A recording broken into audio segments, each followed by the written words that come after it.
Colectivo Delfos presenta.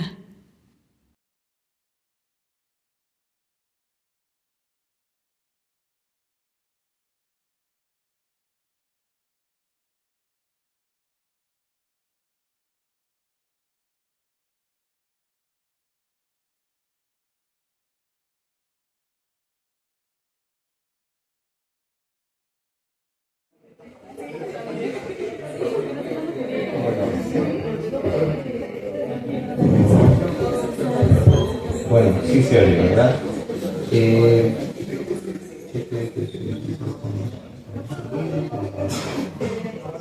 Muy buenas tardes, muchísimas gracias por su heroica presencia en esta muy larga jornada, en verdad heroica y noble compañía que nos estamos haciendo todas y todos en esta fiesta de cierre de semestre que es nuestro coloquio. Voy a cambiar un poquito la dinámica.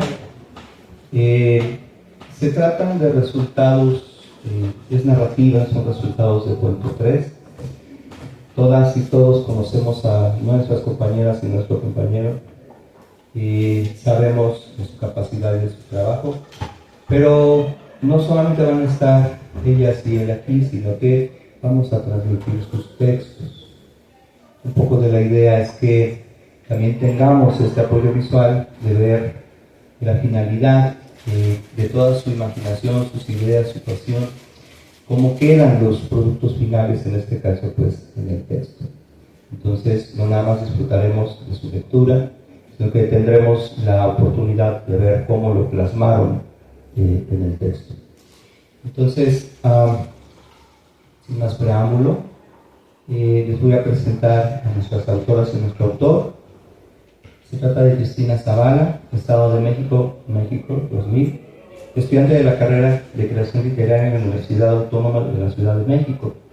En sus escritos está presente el uso de la crítica social, la sutileza de la condición humana y la naturaleza. Ha publicado en la revista Lienzo Colectivo desde 2024, escribe cuento, novela y poesía. Nos acompaña también Yadet Flores, estudiante de Creación Literaria en la UACL, publicó en la revista Mundo Nuestro por Sergio Mastreta y participó en el segundo encuentro internacional de poesía Xochimilco en 2022. En marzo del presente año impartió en el taller Revistas Independientes, Literatura y Arte fuera de los márgenes a la comunidad estudiantil del CEDAR Frida Kahlo, como parte de las actividades de la Jornada de Literatura de 2025. Su ensayo literario La ciudad y otros poemas fueron expuestos dentro de la Galería de Arte Latidos del Asfalto durante el Festival Ecos 2025 por la Universidad del Teatro de Sor Juana. También es parte del segundo volumen de la antología de cuentos Nido de Ajolotes por Vitral Ediciones. Tenemos también a José Francisco Puebla Paredes, estudiante de Creación Literaria de la UACM, con formación en el área de física y matemáticas. En gran parte de su vida da asesorías en esta área. Es técnico en máquinas con sistemas automatizados por parte del IPM. Actualmente es tallerista de literatura en el programa Caracoles y participante del proyecto Historias de la Ciudad. Finalmente, Marina Cortés Islas, estudiante de creación literaria orientada al estudio del lenguaje y a la manera en que las palabras revelan la experiencia humana.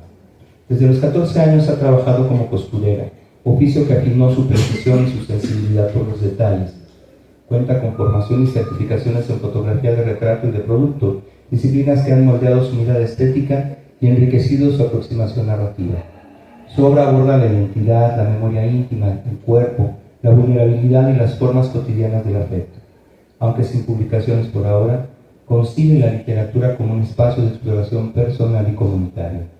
Trabaja en desarrollar una voz que conjuga imaginación, observación y cuidado. Como les decía, cambiamos un poquito la dinámica, voy a bajar y estaré pidiéndole a sus compañeras y a su compañero que lean y yo les presento los textos. Entonces, gracias por su paciencia y prestarse a este experimento. Permítanme, por favor.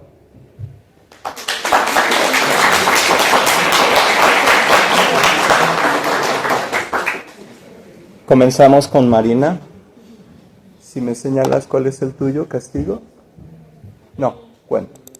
El sí. Muy bien. ¿Se escucha? Sí. Gracias. Se titula El cisma de una mente púrpura.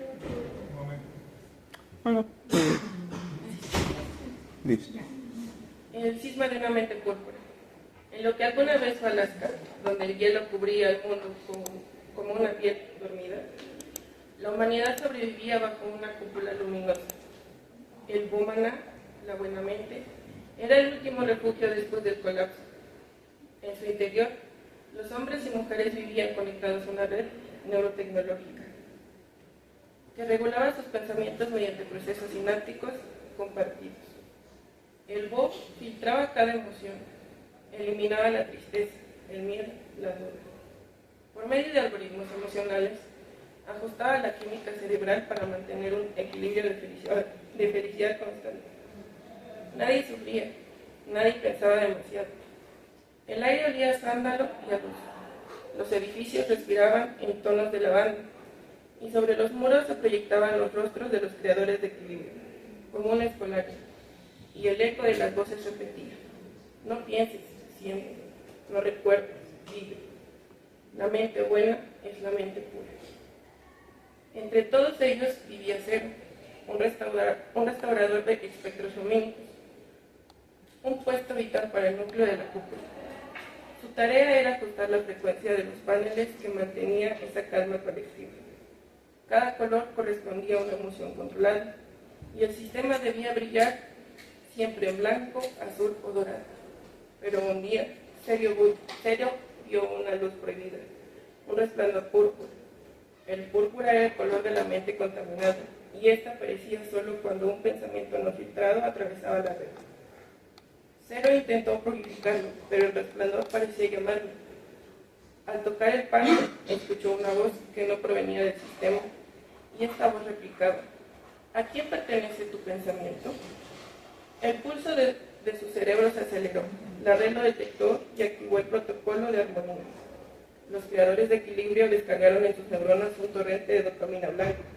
La calma lo invadió, pero la pregunta quedó suspendida en su mente. Esa noche, Cero soñó, y soñar estaba prohibido. En su sueño vio un desierto de hielo y de fuego violeta, vio un horizonte y una figura de humo que se levantaba entre los restos del mundo. Tenía su rostro, pero sus ojos eran llamas. La figura pronunció: soy el Akamana, tu mala mente, soy la grieta que el sistema Bo ha querido curar. Despertó temblando. Los sensores lo alertaron de una inestabilidad sináptica. El sistema intentó calmarlo de nuevo, y por primera vez él decidió no obedecer. Ese día observó a los demás ciudadanos.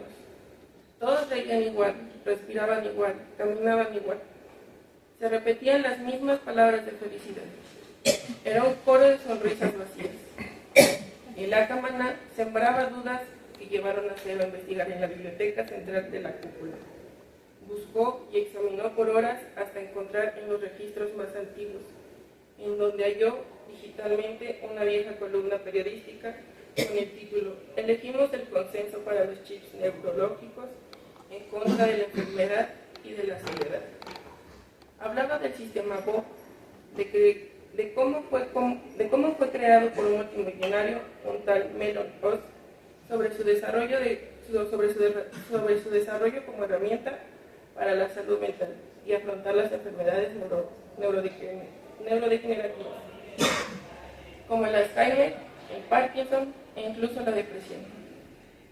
En el mismo periódico, un año después, encontró otra nota donde se narraba que las cosas cambiaron al crearse la cúpula, el último refugio humano después del colapso climático y del derrumbe emocional de la especie por estar conectados a la red. Ahí entendió que antes del Bo los humanos tenían algo que se les fue arrebatado. Y si bien el Bo no era una prisión, era un refugio contra el dolor, un refugio que había borrado lo humano hace siglos y comprendió que la paz perfecta era una forma de amar. Esa noche el Akamana volvió y le preguntó en un susurro oscuro de su sueño a Cero: ¿por qué aún sigues aquí? Cero gritó: porque tengo miedo. El susurro le respondió: El miedo también es una forma de estar vivo. El sistema detectó el diálogo interno y lanzó una alerta. En ese momento Cero se dio cuenta que tenía poco tiempo antes de ser purificado. Corrió hacia el centro de integración, donde se encontraba el corazón del humano, y ahí observó millones de pensamientos que se entrelazaban en una conducción biofotónica, un océano de luz donde cada mente humana flotaba como una neurona obediente. La red lo recibió con dulzura, y dentro de su mente escuchó las voces de los creadores de equilibrio, que le decían: Cero, la diferencia es sufrimiento. Sé uno con nosotros de nuevo. Él miró el blanco resplandor del núcleo y, por un instante, sintió la tentación de rendirse y volver a unirse en la armonía que parecía infinita. Pero el Akamana, que era el mismo, se pronunció resonando: recuerda que pensar también duele, pero te pertenece. Se levantó la mano y tocó la superficie. Cero levantó la mano y tocó la superficie del núcleo. El púrpura brotó, se expandió, y entre las luces blancas el sistema quiso absorberlo, pero la contradicción ya era imposible de purificar. Esto hizo que se emitiera una alerta. Las luces empezaron a titilar en púrpura, emitiendo sonidos similares de alaridos de sufrimiento. El sistema colapsaba. Los ciudadanos del sistema miraron confundidos el púrpura, y por un segundo experimentaron algo que no sabían nombrar. Era la tristeza. Mientras tanto, dentro del núcleo, Cero fue tragado por la red, disolviéndose en pulsos eléctricos. El búho intentó reescribirlo, pero su último pensamiento fue inundado de la Akamana e hizo que se resistiera. Una nueva alerta gritó desde el corazón de la cúpula: no se puede purificar la contradicción. A lo que la Akamana contestó: no, porque yo soy el origen del pensamiento. Tras los eventos, como si fuera un nuevo día, los habitantes comenzaron a soñar. Algunos, al mirar al cielo de la cúpula, decían que el amanecer tenía un brillo distinto, un brillo como una duda, y en esa duda volvía a nacer la mente humana.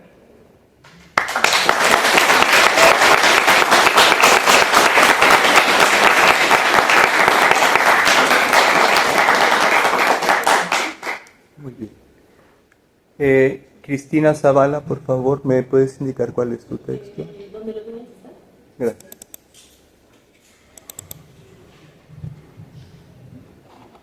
Muy bien. Cuando quieras. Se titula Donde los niños están. Permanezcan despiertos y recen para que no caigan en tentación.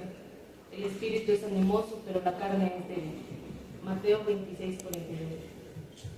Todo empezó hace unos días cuando llegué a esta parroquia como el nuevo padre de la comunidad. De bien estuve 2 horas, un niño irrumpió en la capilla mientras yo hacía la oración vespertina. Descalzo, con la cara manchada de tierra y harapos en lugar de ropa, se me acercó agitado y lleno de preocupación. Me dijo apresurado y sin aliento que debía acompañarlo, que su madre estaba muy enferma, que quería la bendición del Señor para irse en paz. Una vez que tomé lo necesario, lo seguí por el pueblo. Habíamos caminado por un largo tiempo cuando, de pronto y sin aviso, el niño se adelantó perdiéndose entre los árboles. Lo llamé por varios minutos buscando su rastro. No hubo respuesta. Como si el niño solo hubiera jugado una broma, desapareció. Esa noche no pude dejar de pensar en aquel pequeño. Se quedó en mi mente como un pecado. Por desgracia, después de aquel inesperado encuentro, no lo volví a ver. Durante la misa de la mañana, los rostros angelicales e inocentes de los niños del pueblo llenaron la iglesia. A la hora de recibir la bendición son los primeros en formarse en el centro, y los regocijos de alegres alabanzas compiten con sus sonrisas. De alguna manera, me hace creer que llegar a este pueblo fue una bendición. Casi hace que olvide los ruidos que he estado escuchando. Empezaron como golpes en las paredes, murmullos en los pasillos de la capilla y pasos rápidos en los cuartos destinados para los seminaristas. Pero aquí no ha habitado ninguno desde hace tiempo. He ignorado esto por 2 días, hasta que llegó el olor. Me encontraba frente al Santísimo haciendo oración cuando un olor a podredumbre recorrió cada rincón. Las catequistas y los monaguillos ya se habían ido. Solo estaba yo con Dios y ese olor a muerte. Me incorporé en el momento que escuché a alguien corriendo entre los pasillos y un fuerte ruido proveniente de mi habitación. Me dirigí hacia ahí con la intención de pillar en el acto quien fuera que estuviera haciendo broma.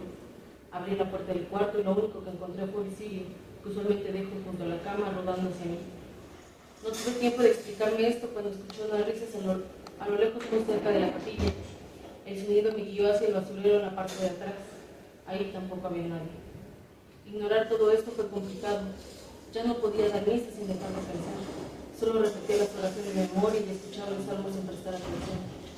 El sudor frío, la duda y el mismo olor a podredumbre se impregnaron en mí. Esta noche, como todas, me hinco ante la cruz colgada en la cabecera de la cama. Junto las manos y digo, porque Dios sabe que he pecado y solo Él me perdonará con la penitencia. En cuanto bajo la cabeza, el olor regresa. Pareciera venir de la sotana que llevo puesta, así que la huelo.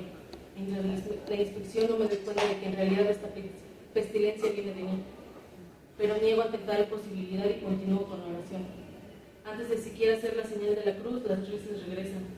Ahora suenan diferentes, son voces graves, distorsionadas. Salgo rápido olvidando mis oraciones. Como un laberinto recorro los pasillos sin encontrar el origen. Al salir al patio de la iglesia veo a lo lejos una silueta. Logro distinguirlo antes de que eche a correr. Es el niño de aquella ocasión.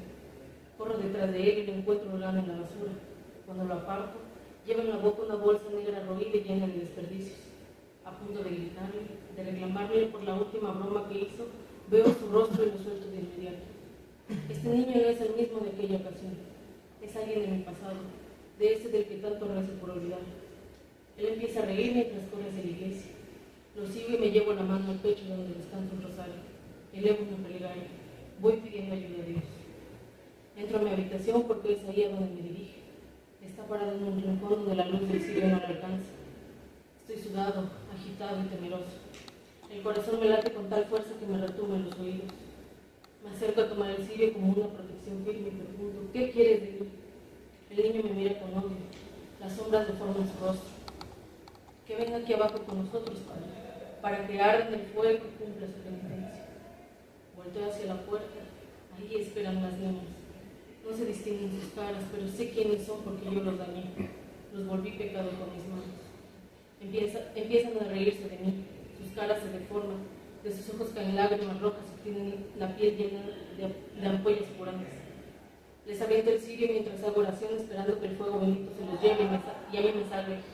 Pero solo golpea la pared con fuerza y cae rodando en dirección a la puerta. Desde la oscuridad en donde estoy, reconozco esta misma escena, pues no hace muchas horas vi lo mismo, solo que yo estaba parado justo donde los niños están ahora.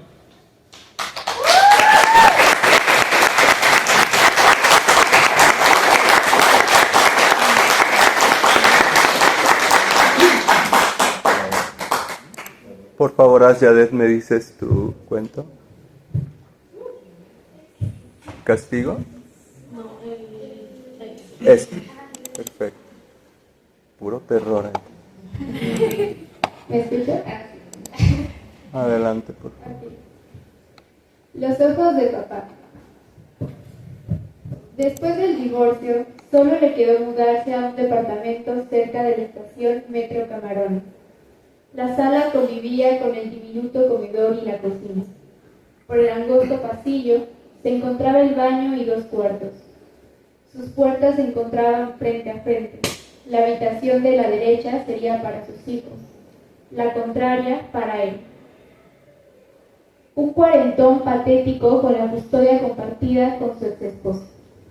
Aprovechó su primera semana para desempacar, ordenar y tirar aquello que le recordara a su antigua vida, ya vieja unión por el civil y un divino sacramento. Empezó por la aceptación, avanzó con lentitud hacia la tristeza y se deslizó al enojo, que le duró ilimitadamente. Su humor se retorcía ante cualquier suceso, ciertas acciones extrañas.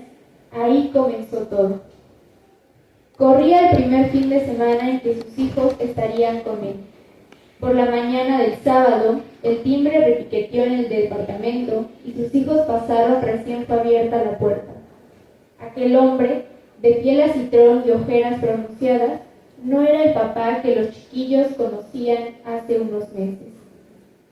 ¿Qué tienes, pa? Hizo la pregunta el de 9 años. Papi, la menor la dio su cabecita sin poder terminar la frase. Entre, les ordenó. Se instalaron en su habitación, 4 paredes, 2 camas contiguas, sin más detalles que demostraran la emoción por su reencuentro. Tales actos marcaron la cesura en el trato entre ellos y su padre. Durante la comida, los niños se mostraron silenciosos, ocupados en llenarse la boca de comida y agua. Ni una sola palabra innecesaria, nada que matara su quietud, un enojo tan redondo por un fracasado matrimonio. Papá comenzó a hacer mandón. Sobre la mesa, sorbía grandes bocanadas el agua. Comía tronando la boca y los cubiertos solo se quedaban al lado de su comida. Sus uñas se encajaban en la milanesa que tenía en su plato. Las moronitas se guardaban en sus filos, ensuciadas por debajo de grasa. Por fuera se miraban como unas garras sucias. Entonces se chupaba los dedos. La saliva casi seca en sus yemas desprendía un hedor. La dibujaba en círculos almacenada, coagulada en cada rayita de ellas sobre mi mente, apestosa. Mezcla entre hierro oxidado y el olor de la sangre del cogote de un pollo degollado sobre una tabla. Rojo vísceras, rojo que atrae un mosquerío. Papi, dejaste una foto con nosotros en la casa. Mi hermana le soltó por fin. Apretó los dientes contra los labios, mugiendo como un toro embestido. No quiero nada de ella. La miró emponzoñado con esa mirada penetrante. Tienes los ojos de tu madre. El silencio se hizo más largo, menos sostenible. Le pedí a mi hermana retirarnos entre señas y quedito, huir al cuarto, temer a escondidas por la bestia que ahora era papá.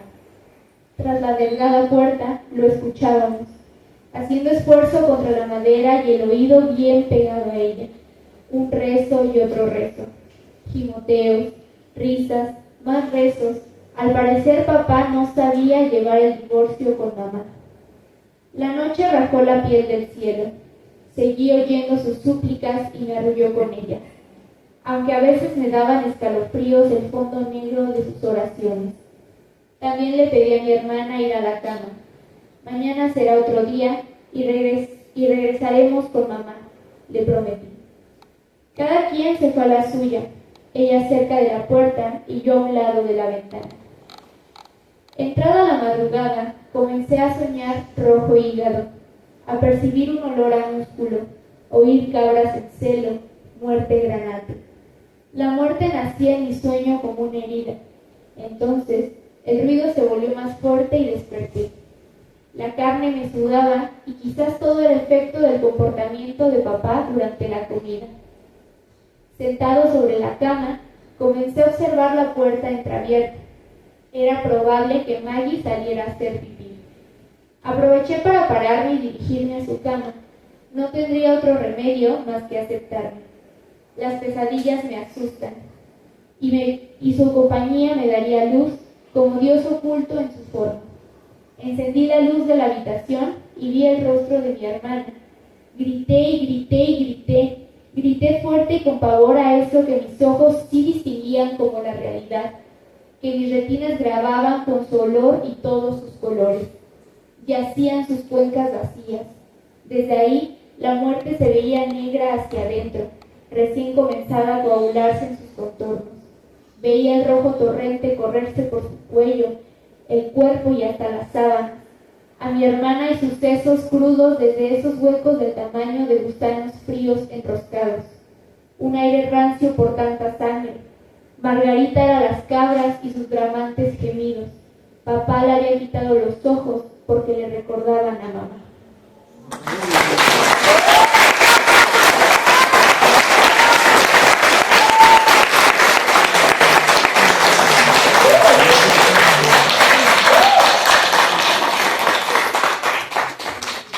Por favor, Francisco, ¿cuál es el tuyo? Castigo. Soy tan malo con los nombres. Por favor, Francisco. Castigo. Mi abuela en Día de Muertos tenía la costumbre de abrir las puertas para que los muertos pasaran. Decía que, si no se hacía eso, quería decir que no los dejabas pasar a consumir. como si te burlaras de ellos al ponerles comida que no podían tocar. Y el no poner ofrenda era aún peor. Todo eso podía enojar a los señores de Xibalbá y podían escarmentar. Igualmente, tenía que abrir y cerrar las puertas a ciertas horas durante el día, pero abrirlas a las 8 de la noche el 2 de noviembre. A esa hora los muertos regresaban al más allá y así los espíritus no se quedarían encerrados todo el año contigo. Mi amigo César no era mucho de seguir tradiciones. Sus abuelos eran los que ponían ofrenda, pero al parecer a su madre no le quedó esa costumbre, y lo mismo pasó con su papá. Vivían todos en la casa de sus abuelos maternos. Cuando sus abuelos murieron, les encargaron poner la ofrenda, si no, podía pasar algo malo. Ellos trataron de seguir con la tradición, pero no lo hacían bien. Llegadas las fechas, pusieron un altar mal hecho y no siguieron las reglas como tal. Dejaron las puertas cerradas y solo las abrían cuando querían salir o entrar. Al día siguiente, después del 2 de noviembre, la madre de César empezó a sentirse mal. Comenzó a contracturarse y a gritar. Se oía el tronido de los huesos y los músculos. El grito, cada vez más fuerte, le reventó los tímpanos a su papá. Mi amigo llegó unas horas después a su casa. Había una luz tenue, pero no era ni artificial ni natural. Él pensó que había problemas con la electricidad. Encontró a su padre en el suelo temblando. Corrió a ayudarlo. De la recámara de sus padres vio la cara de su madre, asomándose. Conforme avanzó, su cuerpo era como el de un gusano gordo con patas delanteras. Las traseras eran más grandes, como unas garras. Se arrastraba para avanzar. Abrió la boca y salieron gusanos de su boca. Fueron directo a su padre, lo envolvieron y le estrujaron cada vez más fuerte. Los ojos empezaron a sangrar y a salirse de su lugar. Otros gusanos se le metieron en el cuerpo. Por cada agujero que encontraron, comenzaron a devorarlo por dentro. César trató de ayudarlo. Luego quiso huir, pero el grito del monstruo lo paralizó de dolor. Fue alcanzado por esa cosa. Lo atravesó con sus garras traseras, pero no tan profundo para matarlo. Acercó su hocico hacia él y comenzó a comérselo vivo, por pequeños pedazos. Inició con los pies y hasta el final con la cabeza. Así sufriría más. Luego siguió con los restos de su esposo, que ya prácticamente estaba descuartizado. Un mes después llegó un familiar a visitarlos, ya que no los había visto desde hace tiempo, y al llamar no contestaban. Encontró solo el cuerpo de la madre muerta, pero ya no estaba transformada y sin ninguna lesión. La policía fue a investigar y no encontró nada más. No supieron lo que pasó con los otros dos cuerpos. Te preguntarás, ¿cómo sé todo esto? Pues yo vi todo. César me puso ofrenda a mí y a otros. Nos quedamos encerrados. Los pocos que pudimos pasar, fuimos liberados cuando encontraron el cadáver, porque abrieron la puerta. No creo volver a ver a mi amigo del otro lado. Dicen que quien comete esa clase de falta sufre lo mismo en Xibalbá para entretener a los dioses de ahí.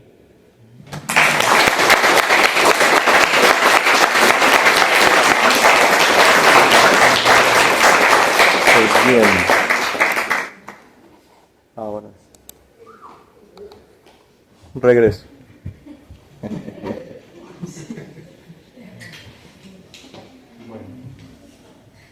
Pues básicamente son resultados de cuento 3, pero como pueden ver son resultados profesionales.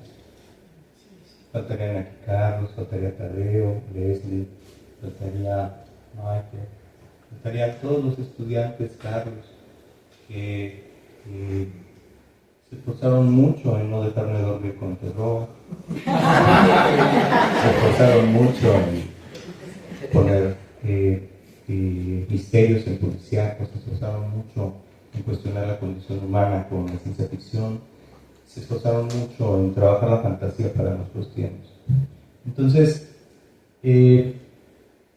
quisiera dejar este espacio. Ya conocen a nuestras talentosas y talentoso autor, más quienes por cuestiones de espacio y de tiempo no pudimos poner aquí, pero veremos algún modo de que sus trabajos salgan.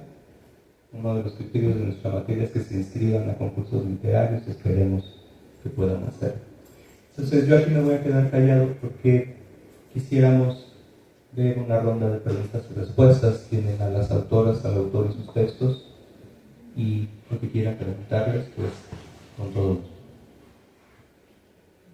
¿Qué tal? Buenas tardes, Raúl, soy ingeniero.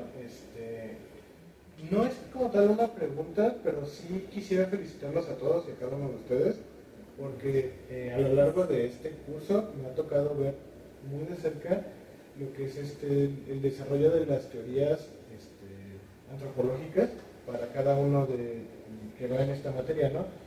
Y noté, por ejemplo, lo de cuerpos abiertos, hipercocido, estaba viendo cuerpos cerrados, estuve viendo terror corporal o cosas como por ejemplo en Zacatecas y más esas cosas. Todo eso lo estoy viendo en cada uno de ustedes.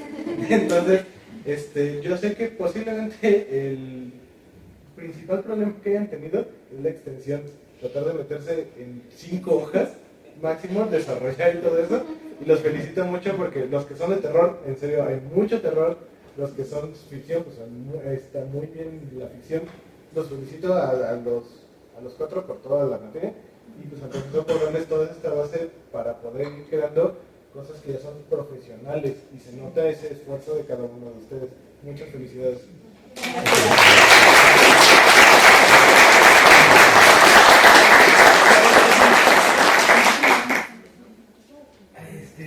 Bueno, si alguien te escuchara que estuviera fuera de este contexto, va a decir, no, pues unos psicópatas, no sé qué. Pero no, estamos en literatura y lo que muestra, yo creo que, y lo ha llevado excelentemente bien coordinado José Carlos, es que hay una inteligencia narrativa, ¿no? Los textos tienen una inteligencia narrativa que ya que dejan llevar, que dejan, plantean, etcétera. Y eso, como lo mencionas, pues no es trabajo de a ver qué sale, espontáneo, sino que es un trabajo progresivo que ya apunta a lo profesional. Y eso es bueno, ¿no? Que tengamos esa mentalidad como gente de creación literaria. Pensar de esto no es un hobby, no es, domingo me llegó mi vena poética y me pongo a escribir, no. Esto es un trabajo de todos los días y lo tenemos que profesionalizar, ¿no? Trabajando, estudiando, etcétera. Entonces aquí tenemos y a lo largo de esta jornada maravillosa hemos tenido excelentes ejemplos de inteligencia narrativa y por supuesto que poética. Pues muchas gracias a la mesa y a todos y a todas.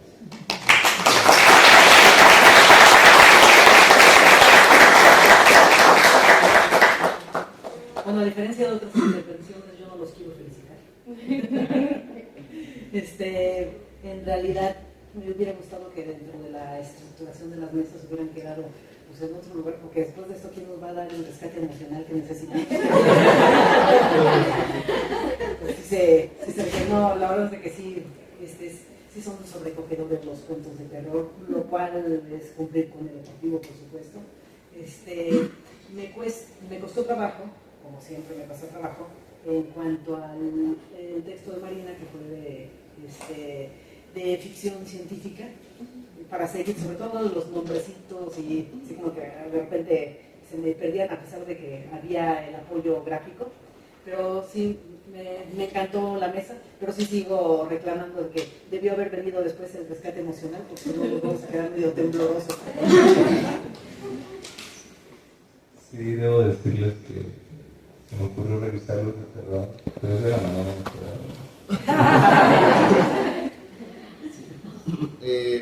Primero, pues, muchas gracias por compartirnos sus textos, están muy, muy buenos.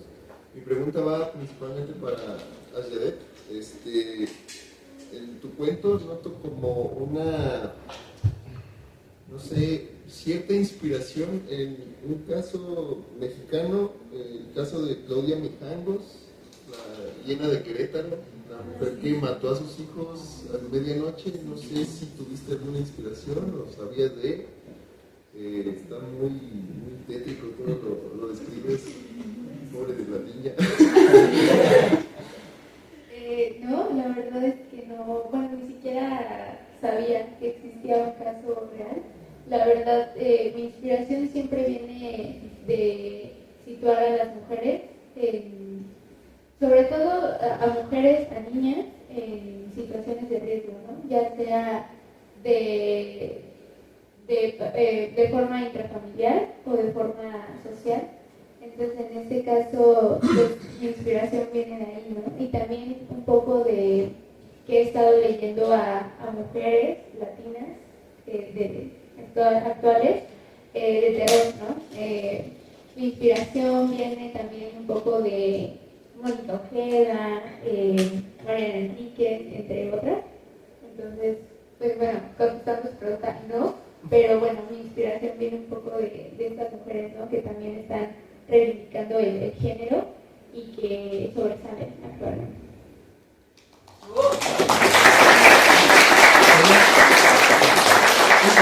Lo hace doblemente bueno, porque sin tener esa, o sea, sin jalar de un referente específico, o sea, a mí me gusta mucho, nada más.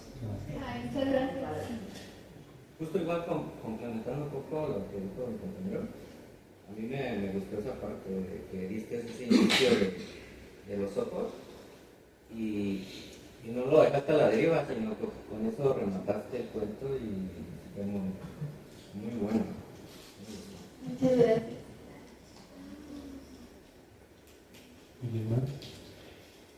Nada más, bueno, yo quisiera dar un comentario. Como pueden ver, están las preocupaciones de su propio tiempo.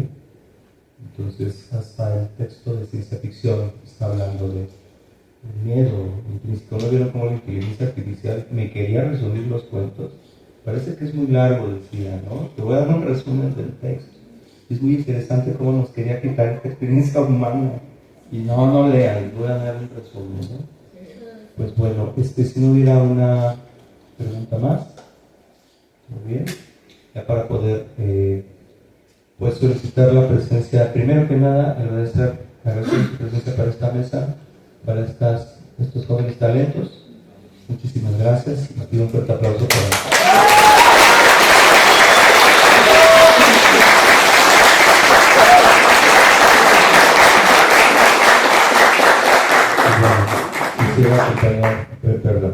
quisiera pedir la compañía de mis colegas de la academia para dar por clausurado este coloquio y podamos pues ya pasar a comer, porque se va a tornar muy larga. Entonces, unos bocadillos, por favor. De 3 pies. Por favor.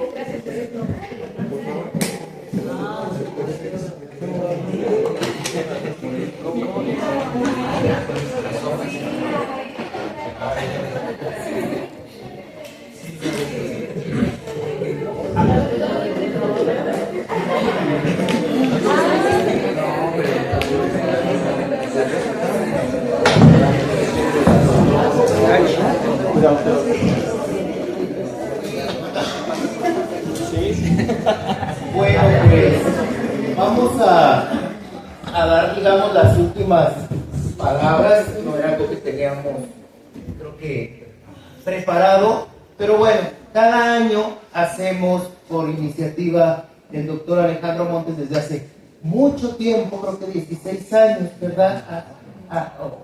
16, algo así. Lo hicimos en el 2009, creo, el primer encuentro, ¿no? Estaba todavía Rocío González aquí, Blanca Luz Pulido, bueno, una serie de colegas que ya no están con nosotros. Y bueno, siempre es muy estimulante, lo dejamos de hacer en algunas ocasiones, luego también durante los años de la pandemia se vino, el año pasado sí lo hicimos, ¿no? Sí, el año pasado sí lo hicimos y bueno, entonces, bueno, platicaba con mis colegas y lo anunciamos a lo largo del día, que pues ahora nos toca abrir, expandir con estudiantes de Del Valle, de San Lorenzo de Sonco. Hay que comunicarnos, ¿no? Hay que convocar no solo a los estudiantes, sino también a los maestros, a las maestras, para apoyarnos como una comunidad universitaria que somos, ¿no? Entonces, pues yo me llevo muy grato recuerdo y pues ojalá el próximo semestre podamos hacer algo que salga más allá de Contepec, y bueno, con el apoyo de las instancias correspondientes. Al final vamos a tener unos pequeños bocadillos que, bueno, para que pasen, eso va a ser allá afuera, y agua y una ensalada, ¿no? Entonces, pues, bueno, muchas gracias por los que están aquí desde la mañana, y pues ya les dejo a mis colegas la palabra. Pues muchísimas gracias por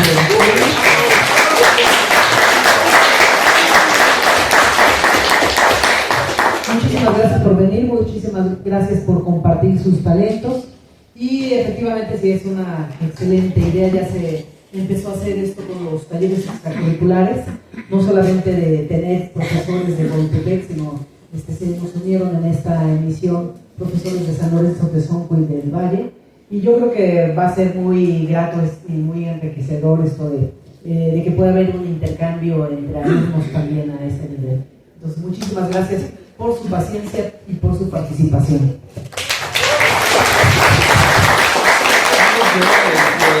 Gracias a la academia, o sea, esto es un trabajo de academia, y se ve la calidad, y lo que decía Leonardo da Vinci, ¿no? La sopa se enfría.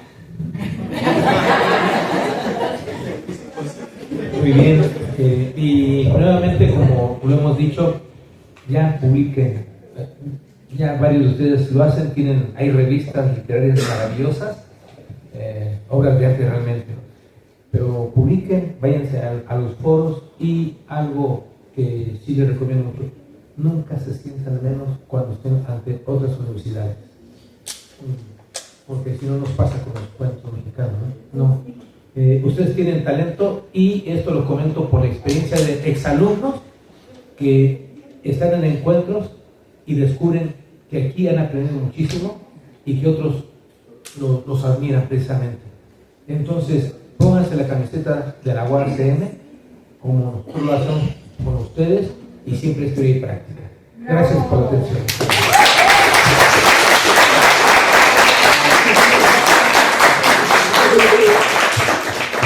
Bueno, pues primero, consejos profesionales: registren sus trabajos con creo que este trabajo colectivo, sus esfuerzos, sus talentos, las mañanadas, las desveladas, el trabajo que hacen con nosotros, esta es una muestra de su valor y la capacidad, de la calidad que como comunidad estamos logrando. Bien lo decían en la mañana, finalmente son trabajos en formación, vemos resultados muy buenos. Como siempre habrá la autocrítica que tendrán como autoras y como autores, y nuestra vida pues es corregir, ¿no? Si nos quitamos los lentes, nos vemos las ojeras todos y todos, pues somos de la banda, ¿no? Entonces, el insomnio y demás. Pues bueno, yo quiero agradecerles mucho, de verdad, quiero agradecerle a mis colegas. Muchas gracias por el talento, por la pasión, por la dedicación, por el esfuerzo, y pues a darle, que ser literatos todo terreno. Entonces, no sé si quisieran buscar el enlace general. Pues siendo las 3:24, vamos por favor.